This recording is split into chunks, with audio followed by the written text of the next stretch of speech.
ఇవాళ తెలంగాణ విలీన దినోత్సవాన్ని నిర్వహించాలని ప్రభుత్వం నిర్ణయించింది. నాంపల్లిలోని పబ్లిక్ గార్డెన్లో నిర్వహించే కార్యక్రమంలో సీఎం రేవంత్ రెడ్డి మువ్వెన్నెల పతాకాన్ని ఆవిష్కరించి పోలీసుల గౌరవ వందనాన్ని స్వీకరించనున్నారు. అలాగే ఆయా జిల్లా కేంద్రాల్లో మంత్రులు, ప్రజాప్రతినిధులు జాతీయ పతాకాలను ఆవిష్కరించనున్నారు. ఇక గాంధీ భవన్లో టీపీసీసీ చీఫ్ మహేష్ కుమార్ గౌడ్ జాతీయ జెండాను ఎగురవేయనున్నారు.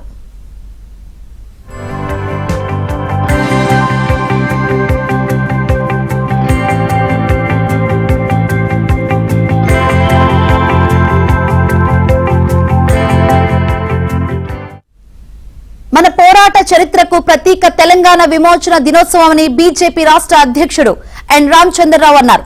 నిజాయితీ, స్వాభిమానం, ధైర్యాన్ని భవిష్యత్తు తరాలకు స్ఫూర్తిగా నిలిచే కాలమిది అని పేర్కొన్నారు. పరేడ్ గ్రౌండ్స్ లో ఇవాళ జరిగే విమోచన దినోత్సవ సభకు రక్షణ మంత్రి రాజ్నాథ్ సింగ్ ముఖ్య అతిథిగా హాజరవుతారని తెలిపారు. ఈ సందర్భంగా కంటోన్మెంట్ పార్కులో దివంగత ప్రధాని వాజ్పేయి విగ్రహ ఆవిష్కరణ కూడా ఉంటుందన్నారు.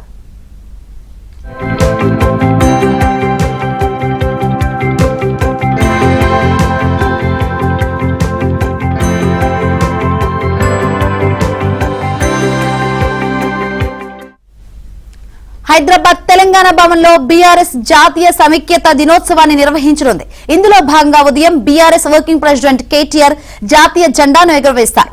అనంతరం బీఆర్ఎస్ నేత ఏనుగుల రాకేష్ రెడ్డి ఆధ్వర్యంలో రూపొందించిన కాళేశ్వరం ప్రాజెక్టు ప్రత్యేక డాక్యుమెంటరీని విడుదల చేస్తారు.